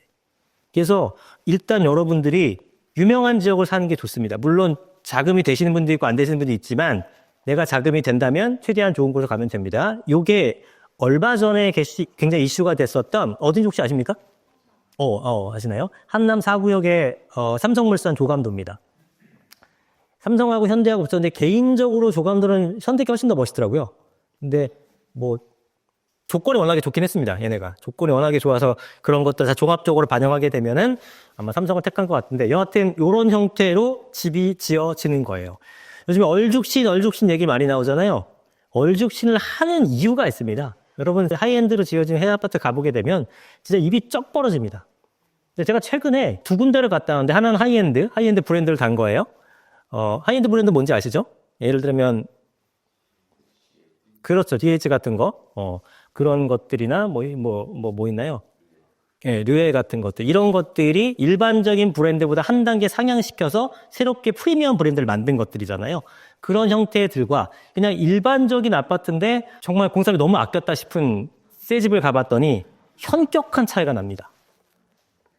그래서 얼죽신 하는 건 이런 아파트를 얘기하는 거예요. 근데 그 아파트는 새 거지만 별로 들어가고 싶은 생각이 하나도 안 들더라고요. 지금 공사비가 얼마죠? 우리 재건축이나 재개발 공사비가 요즘 대략 얼마 정도 합니까? 1000도 나올 수 있고 1000 넘는 거 1300도 있었어요. 그리고 1000도 있고 또 얼마 정도 있죠? 최근에? 한 8, 900 정도 하죠. 그래도. 그게 이제 규모에 따라 틀리긴 합니다. 규모가 이제 많아지게, 세대수가 많아지게 되면 구매 공제 때문에 좀 떨어지긴 하고, 그러나 이제 마감재라든가 어떤 거에 따라서 다 틀리긴 한데, 지방 같은 경우에는 얼마 정도 하는지 아세요? 제가 좀 놀랐는데, 최근에 얘기 들으면서, 지방은 500만 원대가 아직도 그렇게 많습니다. 470도 있어요. 495만 원? 김포에도 있습니다. 시공사는 얘기 안 할게요. 10대 메이저 건설사예요. 어중이 떠중이가 아닙니다. 지방 쪽은 600 미만이 아직도 되게 많아요. 너무 신기하죠. 그 이유는 몇 가지가 있긴 한데 여하튼 그렇게 지으려면 지을 수도 있어요. 근데 그렇게 지으면 안 짓는 거나 별반 차이 없더라고. 새 아파트인데 어떻게 그렇게 매력적이지 못한지 놀랐습니다. 그래서 기본은 깔고 가야 돼요. 기본은. 네. 자, 나인원 한남이라는 아파트 많이 아실 겁니다. 이 아파트 지금 금액을 보세요. 75평이 얼마예요? 110억입니다. 110억. 75평이 110억이에요. 그리고 100평짜리는 200억, 220억씩 거래가 됩니다. 200억 거래되고 와 이랬는데 몇 달 뒤에 220억을 20억이 한 방에 뛰어요. 믿을 수 없는 그런 거래들이 나타나는 그런 아파트들이죠. 그러니까 비싼 곳일수록 점프를 많이 합니다. 그래서 여기를 사라는 말씀 못 드리죠. 저도 못 사고 여러분도 사기 힘들 거니까. 근데 여하튼 간에 내가 갖고 있는 자금을 최대한 동원해서 일단은 가장 좋은 쪽으로 투자를 하시는 것이 중요하다라는 거예요. 그래야 가격이 뛰고 조그만 거 열심히 모아가지고 수익률 높인 다음에 이거 팔아갖고 갈아타야지 안 됩니다. 거의 불가능해요. 미리 가놓으시는 게 좋습니다. 그 갈아타기가 대단히 힘들 거예요. 건너편에 한남 더일이라는 아파트가 있습니다. 요게 나인원 한남이었고 99 플러스 억. 얘도 99 플러스 억이죠. 한남 노일 아파트는 올해도 됐어요. 얘 한 15년 됐을 겁니다. 11년이니까 딱 15년 차 된 건데, 요 아파트도 보시면 이 파란색으로 되는 게 주력평형이에요. 주력평형. 파란 게 이제 174세대로 가장 많죠. 저게 주력세대고, 여기서는 86평이 145세대로 가장 주력평이 파란색 표시되는데, 얘는 얼마예요? 109억입니다. 109억. 전세가 56억. 개인적으로 얘를 살 뻔했거든요, 제가. 사진 못했죠? 언제였냐면 2018년도 여름이었어요. 그때는 이게 물건이 많았습니다. 얼마였냐면 42억 3억 정도 했었어요. 전세가 32억 3억 했었습니다. 10억이면 샀어요. 근데 제가 그 해에 강동구 거랑 관악구 거 금매가 나와갖고 둘 다 샀어요. 그래갖고 수중에 돈이 조금 모자르더라고. 그래서 너무 사고 싶은데 뭐 이러저러 막 일도 그때 워낙에 바빴고 2018년도에는 그래서 신경을 못 쓰고 있었는데 10억이면 샀던 거 쓰면 제가 만약에 갖고 있었으면 얼마가 됩니까? 한 60억 가까이가 뛰었죠. 그리고 원금은 다 회복했겠지. 전세만 놔도. 얘야 보면 가슴이 아파갖고 그 앞을 지나가지 못합니다. 네. 근데 도대체 이 금액이 어떻게 될까? 어떻게 될까? 지난주에 제가 모임에서 한 분이 말씀하시는데 난 도저히 이 금액을 이해를 못하겠대요. 그분 돈 많아요. 수십억 계신 분이거든요. 어떻게 200억씩 하고 100몇십억씩 하고 그렇게 되냐요. 내가 돈이 없어서 그런가? 그러시더라고. 그래서 돈이 없어서 그러시다고 말씀드렸어요. 돈이 많으면 이거 안 비싸요. 돈이 없으니까 비싼 거지. 보세요. 여러분들이 지금 뭐 각자 재산은 틀리시겠지만 5억짜리 괜찮은 신축 아파트가 있어요. 여러분 사겠죠? 살 수 있잖아, 그 정도는. 그죠? 근데 누군가한테는 그 5억도 엄청나게 겁처럼 보입니다. 진짜 저소득계층한테는 무슨 5억이나 해? 저런 콘크리트 덩어리가? 이렇게 말씀하실 거라고요. 여러분들은 너무나 합리적인 가격처럼 보이는데 그거의 상향 업그레이드 버전이에요. 우리는 미친 듯이 비싸 보이지만 누군가한테는 괜찮네, 싸네 이렇게 할 수 있다고요. 제가 영상에 예전에 한 번 올린 것 중에 이재용 회장님의 물가체험이라는 걸 한번 올린 적이 있어요. 재미삼아. 이게 뭔지 아시죠? 그분이 재산이 얼마 정도 될지 모르겠지만 소득이 우리 한 10,000배 될 겁니다. 재산하고 합치면 10,000배 정도 계산해보죠. 그러면 짜장면이 지금 얼마예요? 10,000원. 그럼 그분은 얼마인 거예요? 느낌에 1원으로 느껴지는 거예요. 1원으로. 그러면 뭐 샤넬백 같은 거 1,000,000원이잖아. 그분은 얼마입니까? 110만. 100원이야, 100원. 100원짜리 못 사요, 여러분들? 여러분 지나가면 100원짜리 못 사요? 1,000,000원이 우스운 거야. 극단적인 예를 들고 있지만 그런 식의 느낌이기 때문에 저게 거품의 가격이 아니라는 겁니다. 저 사람들은 되게 싼 금액인 거예요.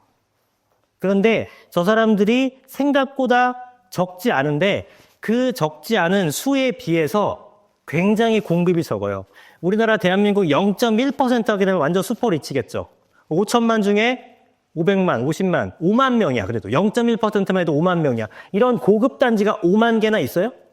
어림도 없지. 그러니까 가격이 맨날 올라가는 거예요. 그래서 개념을 설명드리는 건데 여기 사실 수 있으면 사세요. 진짜 쭉쭉 올라. 근데 이게 안 되면 되는 데까지는 가야 되는 거야. 되는 데까지는. 진짜 중요합니다. 되는 데까지. 자, 청담동에도 PH169라는 아파트가 있어요. 여기 뭐 수학 강사죠. 현우진 씨랑 뭐 장동건 고소영 부부가 살기도 하고 몇 분 유명한 분이 있더라고요. 요것도 보시면 100평짜리가 138억에 거래가 됩니다. 그리고 요거는 그 옆에 에테르노 청담이라고 아이유가 구입해서 굉장히 이슈가 됐었던 아파트인데 요렇게 생겼어요. 뭐 별거 없죠. 우리 동네 옆에 있는 빌라같이 생겼죠. 근데 요게 얼마, 물론 요거는 약간 좀 큰 평수긴 한데, 분양가가 다 130억, 140억 했었고, 305억에 매입하셨습니다. 한국 야쿠르트 회장님께서. 네. 그래서 305억에 이 아파트, 뭐 펜트 중에 하나겠죠? 거래를 하셨고, 이 에테르노 브랜드가 압구정이라고 해서 청담동에 또 하나 지을 예정이 됐습니다. 요거는 얼마냐? 400억입니다. 펜트가. 우리 흥민이가 구입했어요. 앞으로는 이제 500억, 600억, 700억짜리 그런 단지들도 나오게 될 겁니다. 이렇게 생긴 거예요. 이쁘긴 하죠. 그래도 400억 주고 난 사겠다. 그죠? 내가 한 1조 있으면 모르겠지만 난 못 살 것 같다. 대단합니다. 그래서 이 얘기를 하고 싶었던 거예요. 여러분들이 내가 투자할 수 있는 가장 좋은 입지를 먼저 찾아가는 거. 분산하지 마세요.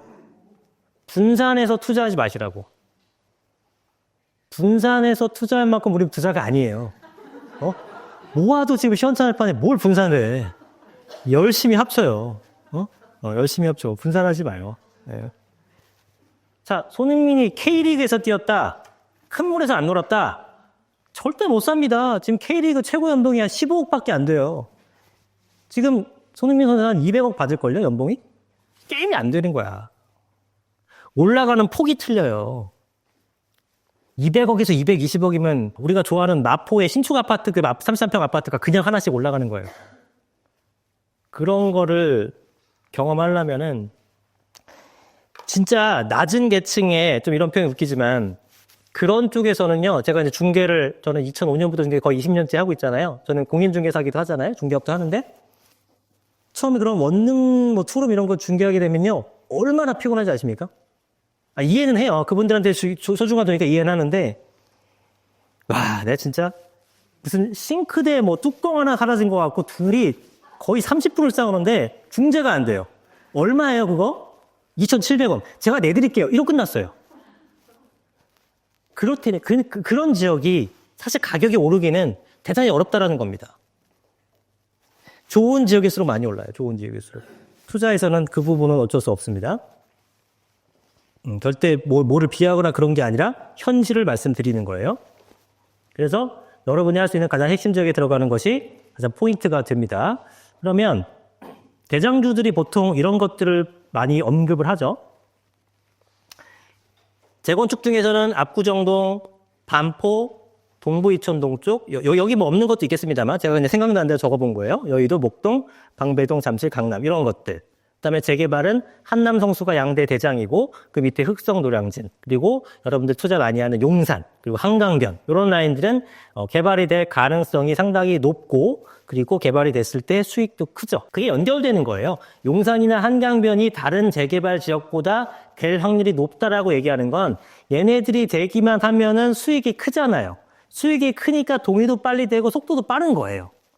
여러모로 좋은 지역을 사야 됩니다. 서울 외곽 쪽에 있는 가로주택 정비사원 모아타운 될 것 같아요, 여러분? 안 돼요. 절대 안 됩니다. 수익이 안 나요. 공사비는 여기나 저기나 기본적인 공사비는 있을 거 아니에요. 그죠? 마감재에 따라 좀 차이가 나겠지만 기본적인 공사비는 있잖아요. 용산이나 강남이나 이런 거 20억, 25억씩 분양하면 끝나잖아요. 다 완판 되잖아요. 거기 되겠습니까? 안 돼요. 단지형 새 것들도 보통 10억 이제 살짝 넘어갔는데 100세대짜리 이런 모아타운 지어갖고 그 분양 7, 8억이나 8, 9억이나 될까? 그 거의 원가 수준보다 크게 이득이 안 남습니다. 그 투자 금액이 1억 미만이 되게 많습니다. 신기하죠? 8천, 9천 이런 거 많아요. 근데 안 사죠. 저도 권해드리지 않고. 왜냐하면 그걸로 8, 9천에 사서 수익이 안 나는 게 아니고요. 그 문제가 아니라 무산될 확률이 너무 높기 때문에 그래요. 그래서 권해드리지 못하는 겁니다. 사업성이 나와야 빨리빨리 하지. 그죠? 그리고 그런 지역일수록 아무래도 소득계층이 높은 사람들이 중심부에 모이잖아요. 외곽에서 조금 떨어질 가능성이 높은 거 확률적으로. 그러면 분담금이 몇 억 정도 된다? 진행이 안 됩니다. 그래서 속도는 사업성 갖고 판단하는 거예요. 그럼 사업성은 뭘로 판단해요? 첫 번째, 입지. 또 하나는 사업성 자체를 가장 대표적으로 할 수 있는 데이터는 용적률이죠, 용적률. 용적률은 뭔지 아시죠? 예, 용적률. 용적률은 높을수록 좋아요, 낮을수록 좋아요? 낮을수록 좋다고요? 현재는 낮을수록 좋고, 나중에 받는 용적률은 높을수록 좋고, 그 차액이 커야지만 그만큼 일반 분양의 수익이 높은 겁니다. 그래서 여러분들은 그걸 찾는 거예요. 첫 번째, 입지가 좋은 곳. 두 번째, 사업성이 좋은 곳. 그러면 그건 자동적으로 속도가 빠를 수밖에 없다라는 겁니다. 여러 가지 규제나 이런 것들도 종합적으로 검토하겠지만 일단 여러분이 찾을 거는 입지가 좋은 곳이면서 용적률이 높게 받을 수 있는 곳은 당연히 사업성이 뛰어나기 때문에 속도가 빨리 날 수밖에 없다라는 거죠. 그런 지역을 찾는 게 여러분들이 투자의 가장 핵심 포인트로 두셔야 될 것들이에요. 아실이라는 사이트, 뭐 여러분 플랫폼 많이 이용하시겠지만 뭐 네이버 지도, 그다음에 부동산 플래닛, 그다음에 아실, 부동산 지인, 뭐 호갱모노 이런 거 많이 쓰시죠? 예, 그런 것들을 잘 활용하셔야 됩니다. 요즘엔 발품 팔지 않아도 뭐 발품을 안 팔아야 된다는 건 아니지만 손품을 충분히 팔고 나서 발품을 팔면은 훨씬 잘 보입니다. 그래서 이런 걸 잘 이용하실 줄 알아야 되는데 이런 것들이 지금 그 사이트, 아실 사이트거든요. 그러면 한눈에 보이죠, 시각적으로. 어디가 어떤 개발이 있네? 내가 관심 지역에 뭐가 있네? 요즘 새로 생겼네? 얘네가 요건 빨라요. 요게 그 서울시나 국토부에서 이렇게 고시를 딱 하면은 그날 아침에 고시가 나면은 오후쯤 가보면 벌써 해놨더라고요. 굉장히 빠르게 합니다. 재개발 신대방 재정비 촉진 구역이 추진위원회 승인이라고 써있죠.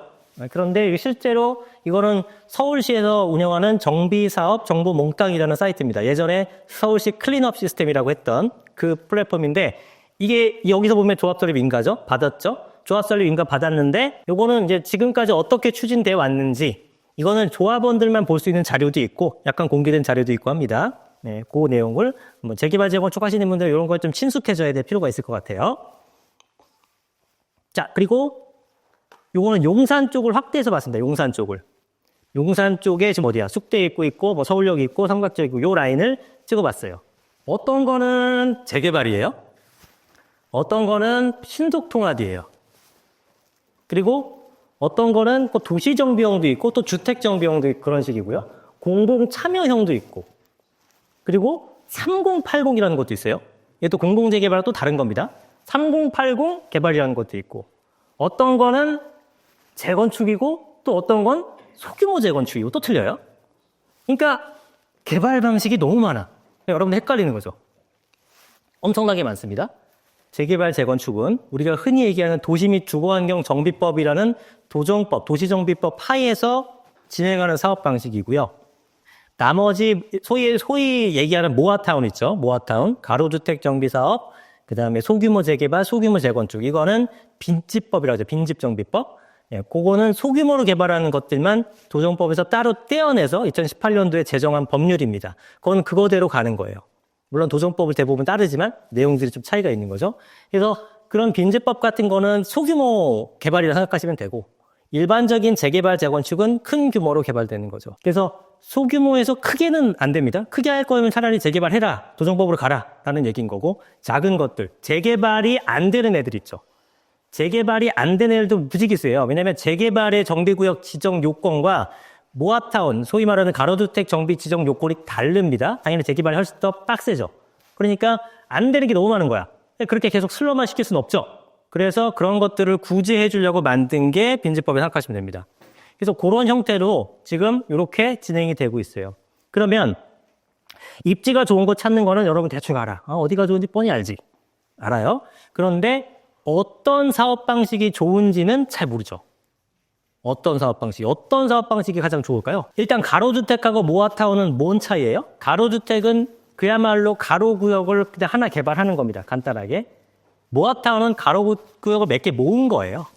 그게 답니다. 대신에 모아타운을 지정하게 되면은 용적률 상향시켜주고 통합적으로 주차장 하게 해주고 여러 가지 인센티브를 좀 줍니다. 그런 것들. 그래서 가로주택 안 하고 모아타운 하려고 열심히 노력들을 하는 거예요. 그 다음에 노후도 같은 것도 좀 내려주고 완화시켜주는 법률을 적용하는 거죠. 가로주택은 예를 들어서 용적률 250%밖에 못한다면 모아는 300 이렇게 갈 수 있는 겁니다. 그러니까 당연히 사업성이 증대되니까 하려고 노력들을 하는 거죠. 뭐 신통도 있고 일반적인 재개발 가는 것들도 있고. 근데 여러분들 신통이라는 게 신속 통합. 그러니까 통합 심의를 해가지고 하나하나 심의하는 것보다 통합해서 심의해가지고 신속하게 인허가를 해주겠다라는 취지잖아요. 서울시는 이런 관하구의 허가를 받기 위해서는 정비계획을 세우죠. 우리가 이렇게 해가지고 개발을 해보고 싶습니다. 짠! 그러면은 서울시에서 보죠. 이렇게 보니까 야 여기는 이거 안 되고 여기 도로 넣고 기부채는 좀 더 하고 학교 하나 만들어. 다시 주죠.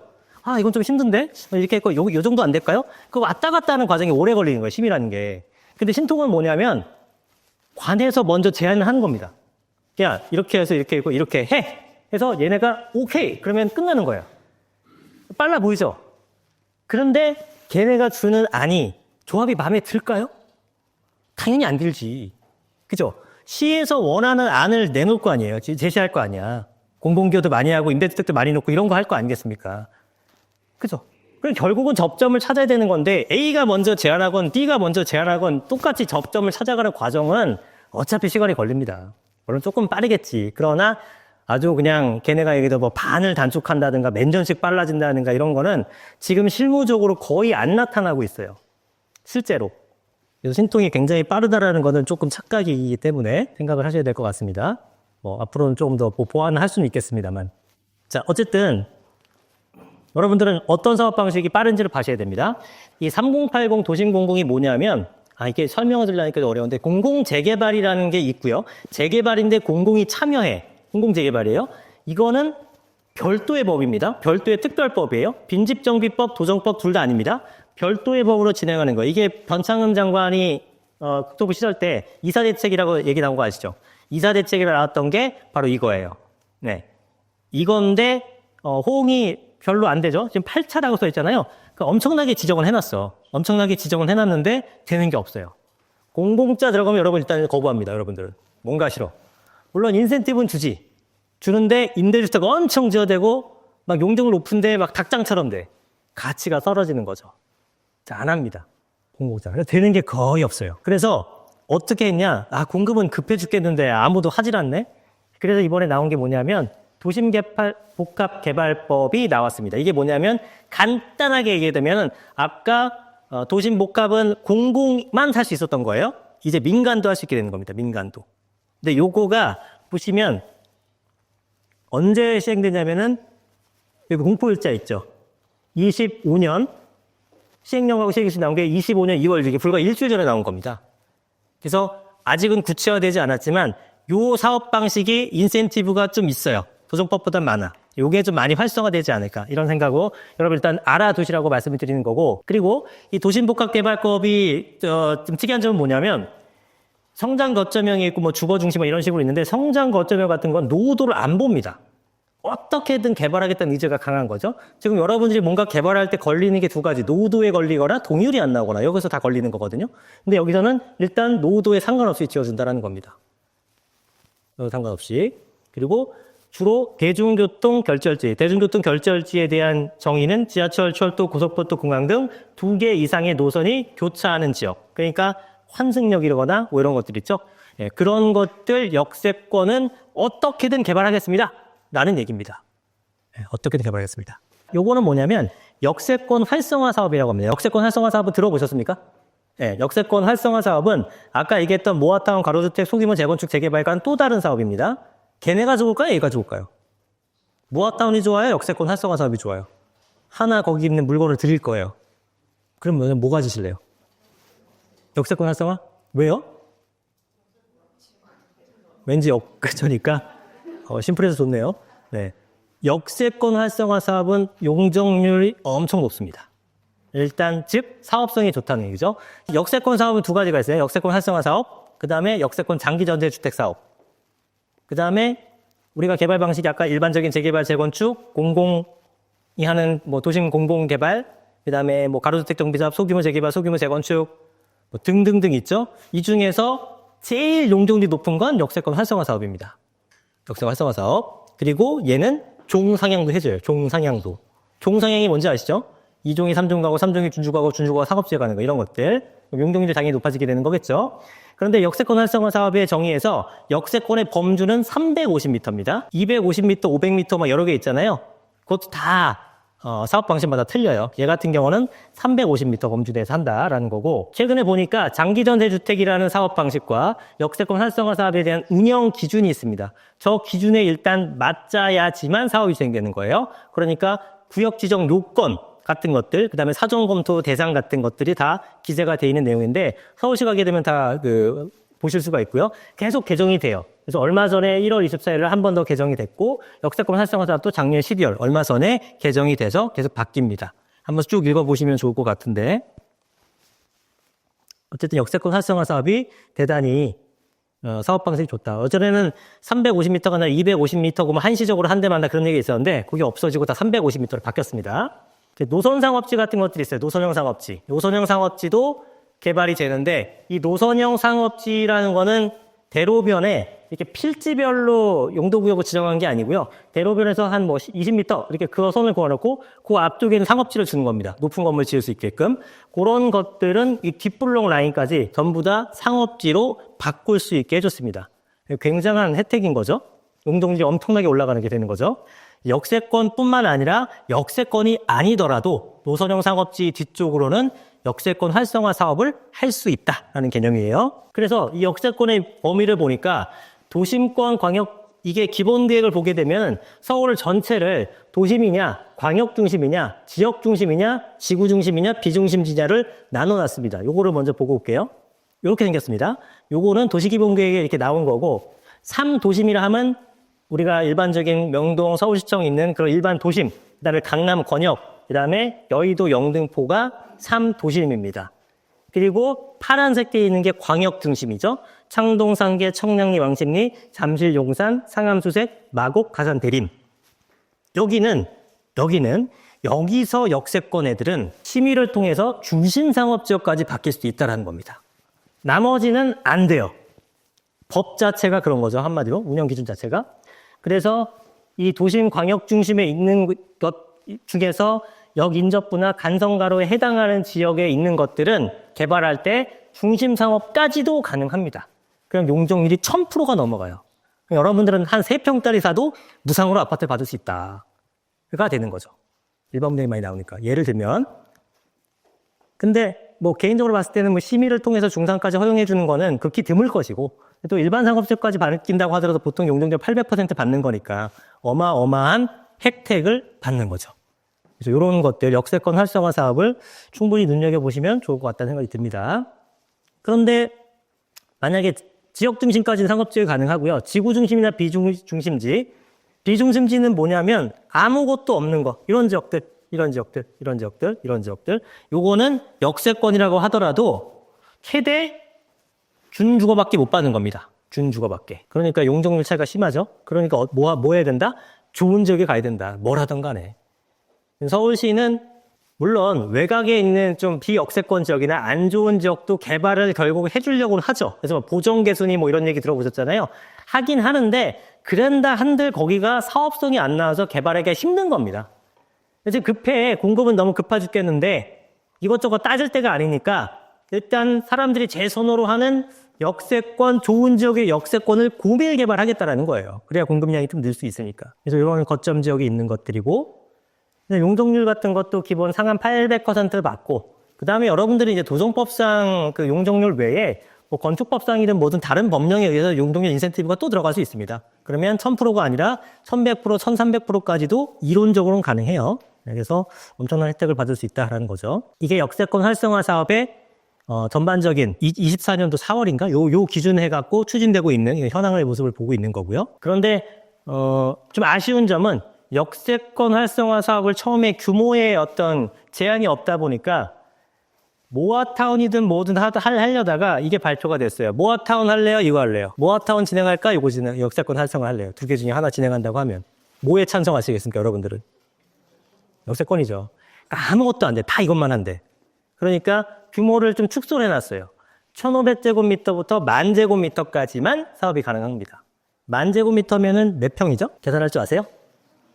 3.3으로 나누면 되니까 3,000평 정도 된 거예요. 3,000평. 도로 면적, 뭐 조건이 좀 까다롭습니다. 최소한 8m 이상 도로에 연접해야 된다. 이런 것들. 그래서 저도 역세권 사업을 굉장히 신중하게 물건이 매물이라고 해야 될까? 그런 걸 찾아보고 있고 이게 8m 이상 도로에 연접하면 되잖아요. 근데 저건 예정도도 관계없습니다. 예정도로. 저기서 저는 기회를 찾죠. 왜냐하면 여러분들이 예정도로까지 모르잖아. 그죠? 근데 예정도를 찾는 방법을 저는 알거든요. 그래서 이 지역에 예정도로 언제 생긴다는 거 전화해서 확인하고 여기는 역세권 되겠다. 그거 미리 작업하는 거죠. 네. 그런 걸 찾으려는 분은 조심스럽게 따로 연락하시면 됩니다. 8m 이상 도로에 연접한 것들만 역세권 활성화 사업이 된다는 거예요. 이건 지구 단위 계획을 할 때 노후도 20년, 그 다음에 노후 분야 건조 60%. 이런 것들은 이제 플래닛 사이트라는 데서 보시게 되면 저기 다 나옵니다. 노후도가. 그런 걸 보시면 돼요. 어쨌든 이 사업 방식을 여러분들 잘 눈여겨봐야 될 것 같습니다. 이런 식으로 진행한다.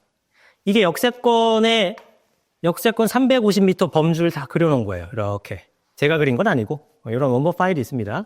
이렇게. 그러면 여기에 들어가 있는 것들 중에서 지역을 먼저 나눠놔야겠지. 좋은 지역, 후보, 좋은 지역 딱딱딱. 아까 그리고 기본계획에 나왔었던 도심, 광역중심, 지역중심 정도에서 좋은 지역인데 요 범주 내에 들어가는 걸 찾고 그 중에서 8m 도로 있는 거 찾고 그 중에서 금액이 아직 안 오른 거 찾고 그러면 그 사업이 대박이 나는 겁니다.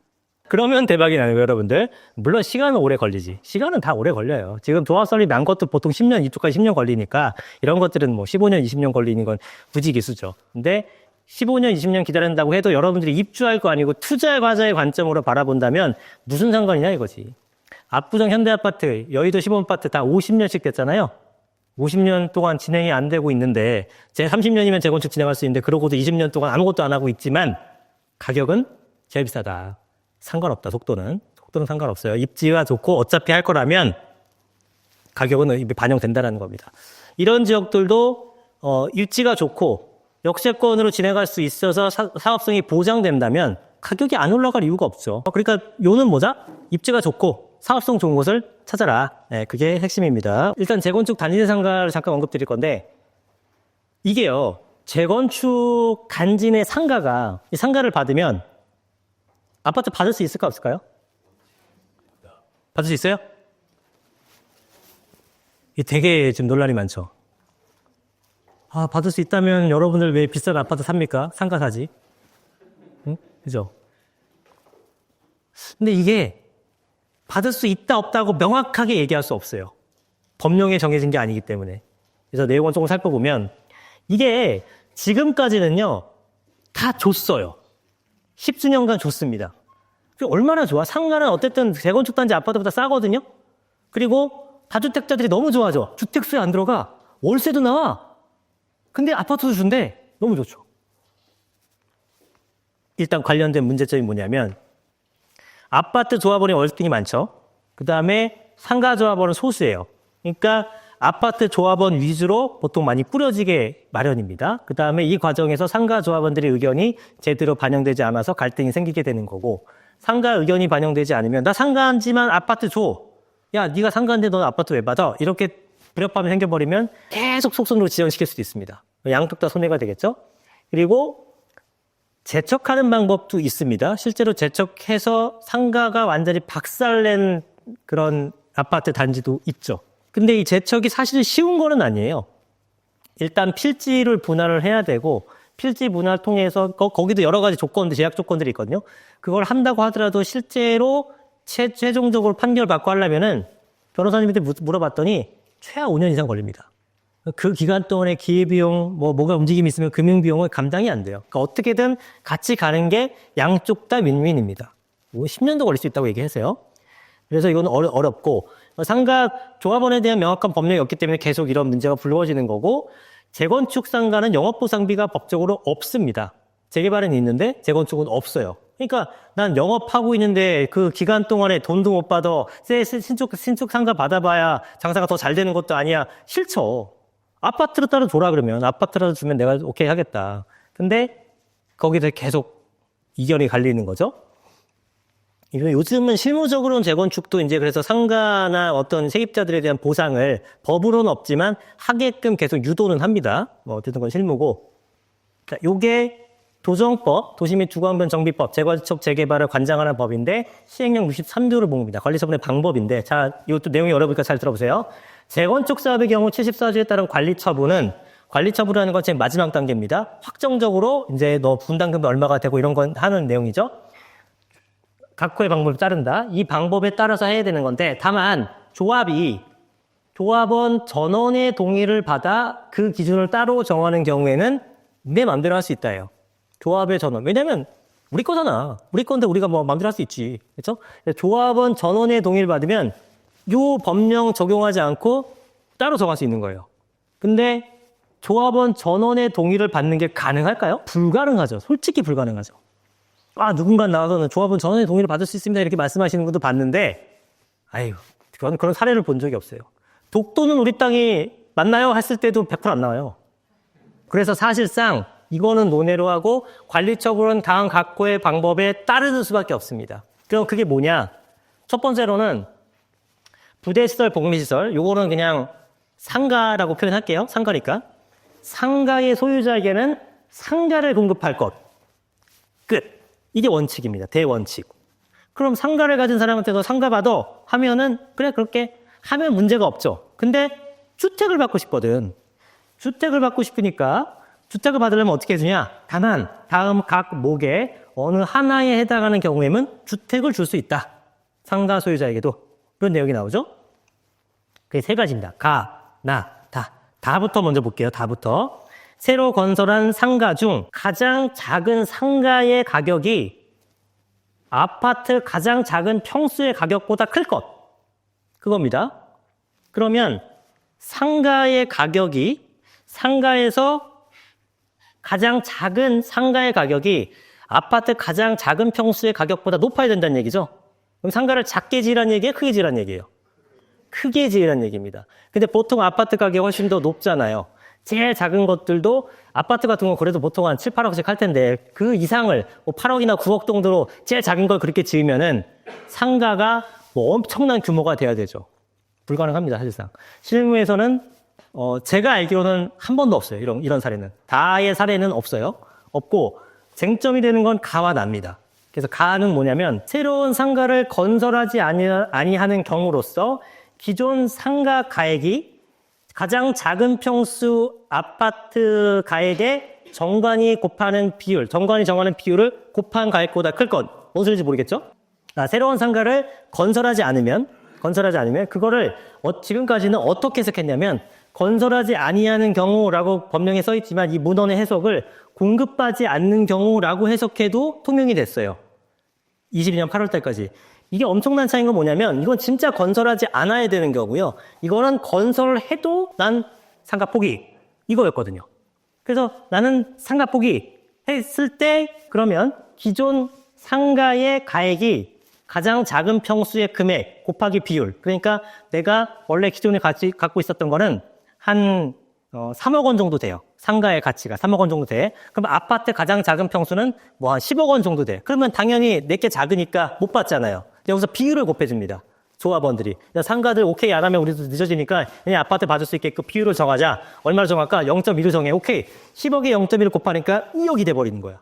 그러니까 2억보다 3억이 크죠? 이제 이 상가 3억 소유주는 아파트를 받을 수 있게 되는 겁니다. 이해되시죠?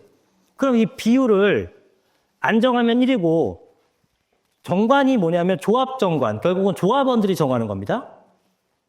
저거 얼마까지 낮출 수 있을 것 같아요, 숫자를. 마음대로 낮추면 좀 이상하잖아. 얼마까지 낮출 수 있을까요? 0.1 될까요? 됩니다. 0.01은 됩니다.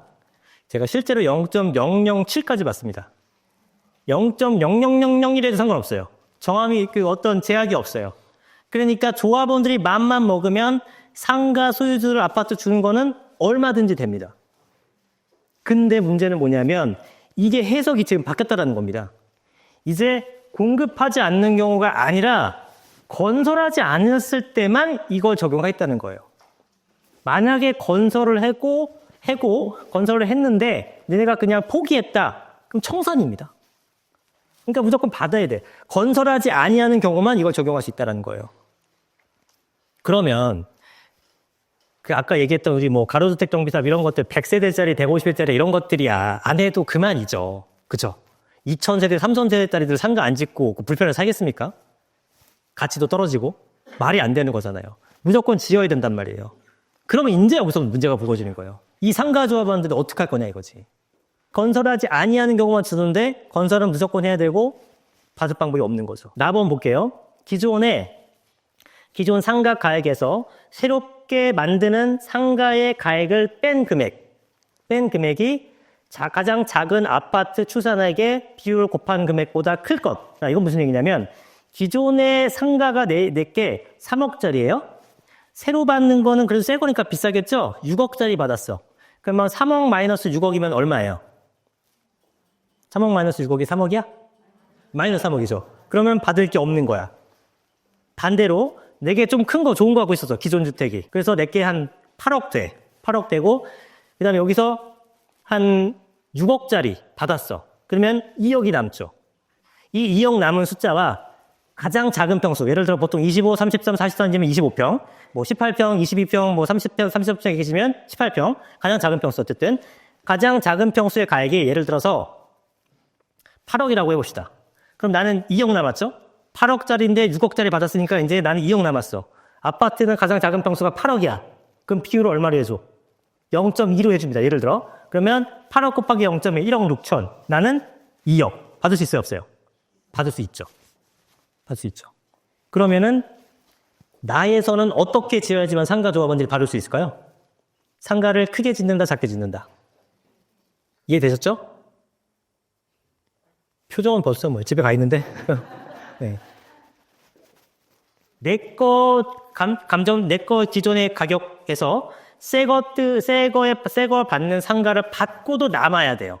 그리고 그게 새로운 아파트 가장 작은 평수 곱하기 비율보다도 커야 돼. 그러니까 일단 빼기를 최대한 적게 해야겠죠. 새로 받는 것들을. 그러니까 이렇게 나를 통해서 상가 조합원한테 아파트를 주려면 굉장히 자그마한 어떤 그런 상가들, 뭐 1평, 2평짜리들 이런 것들만 만들어지게 될 수 있다는 겁니다. 뭐가 돼도 문제예요. 뭐가 돼도 문제예요. 다는 없고 건설 안 할 수 없고 해서 주려면 작은 것만 지어야 돼. 지금 굉장히 문제가 심각하죠. 현재 이렇습니다. 22년 8월 전까지 통과된 것들은 그 기존의 걸로 가고요. 운영 기준이 바뀐 거예요. 이게 주택공급 규정 운영방안 국토부에서 나온 자료인데 재건축사업 부대복리시설 소유자 주택공급 규정 및 표준정관 현황. 규정은 부대복리시설을 건설하지 아니하는 경우 1주택 공급 가능. 표준정관에서 구건설교통부에서 작성 보급한 표준정관에서 새로운 부대복리시설을 공급하지 아니하는 경우로 기재해서 이 표준정관을 사용하라고 했단 말이에요. 국가가 한 거야. 이거 어떻게 신뢰를 안 해. 그러니까 지금까지는 줘야 돼. 공급하지 않은 경우라면 니네가. 그러니까 해야지. 받아야 돼. 근데 이거를 바꿨죠. 이번에 새로 나온 겁니다. 22년 8월인가 그때. 유권에서 명확한다. 건설하지 아니하는 경우는 1주택 공급이 가능하고 공급하지 않는 경우는 공급이 불가합니다. 공급이 불가해요. 그래서 표준정관도 즉시 표준정관을 저렇게 바꿔라라고 하는 거고 다만 공문 시행일 이후에 조합설립 인가가 신청된 조합정관은 이렇게 쓰는 거고요. 그 전 기존의 표준정관을 신뢰하여 새로운 부대복리시설을 공급하지 않은 경우로 됐던 표준정관을 이용하는 것은 그대로 인정해주겠다는 겁니다. 그렇게 지금까지 다 해왔는데 갑자기 안 된다 그러면 그것도 웃기죠. 이렇게 바뀐 거죠. 그래서 문제는 뭐냐면 이 추진위 승인 받고 조합 설립을 받으면 숫자가 상가 숫자보다 조합원 그 아파트 숫자가 훨씬 더 많잖아요. 그러다 보니 상가의 어떤 의견이 좀 묵살될 가능성이 높아진다는 겁니다. 그래서 그 전에 조합 정관 만들 때 지금 뭐 여러 가지 제도는 아니고 실무적으로 해결책은 찾고 있죠. 가장 대표적인 게 이제 상가에 대한 독립정산제라던가 그리고 미리 상가 협의체 구성해가지고 조합 설립할 때 이런 것들을 반영하라라고 아예 이제 못을 박든가 이런 식으로 하는 겁니다. 그래서 지금 바뀐 거는 토지 등 소유자 이거 25년 사업때 시행될 것은 조합 설립 인가 받을 때 지금 75%인 거 알죠? 조합 설립 인가를 받을 때는 4분의 3 이상의 동의를 받아야 됩니다. 재건축 같은 경우에는. 그리고 동별 2분의 1을 받아야 돼. 동별 과반수 동의를 받아야 됩니다. 아파트 단지가 10개 있는데 90% 받았어요. 근데 한 동에서 가운데 있는 한 동에서 40%밖에 못 받았어요. 그 아파트 재건축할 수 있어요, 없어요? 못 합니다. 예. 각 동별 과반수 동의를 받고 상가도 원래는 하나의 동으로 보는 거예요. 상가가 한 동도 있을 수 있고 여러 동이 있을 수도 있잖아요. 요걸 다 합쳐가지고 한 동으로 봅니다. 그래서 그것도 과반 동의를 받아야 돼요. 근데 이거는 과반 동의는 그대로인데 상가동만 3분의 1로 내려갔습니다. 그 다음에 재건축 조합 설립 빨리빨리 하라고 70%로 낮춰졌어요. 4분의 3이면 75%에서 70%로 낮춰졌고 상가동의 동의 요건만 3분의 1로 동의했습니다. 저거는 제가 볼 때는 그 재건축 상가 쪼개기 있죠. 재건축 상가 쪼개기를 방지하기 위한 내용이라고 보시면 될 것 같습니다. 왜냐면 숫자로 밀어붙였거든. 우리가 동의 안 해주게 되면 이제 못한다. 근데 상가 쪼개기 빼고도 3분의 1 동의만 받으면 할 수 있게끔 여튼 그런 내용입니다. 그래서 재작년이죠. 재작년 요때의 내용이니까 이게 방배 6구역 판례가 나오게 되면서 이 얘기가 나온 거거든요. 여튼 이런 식으로 되니까 여러분들 만약에 재건축 상가 투자를 하게 되면 이 쟁점을 알고 움직이셔야 되지 않을까 싶습니다. 자, 여기까지 하도록 하겠고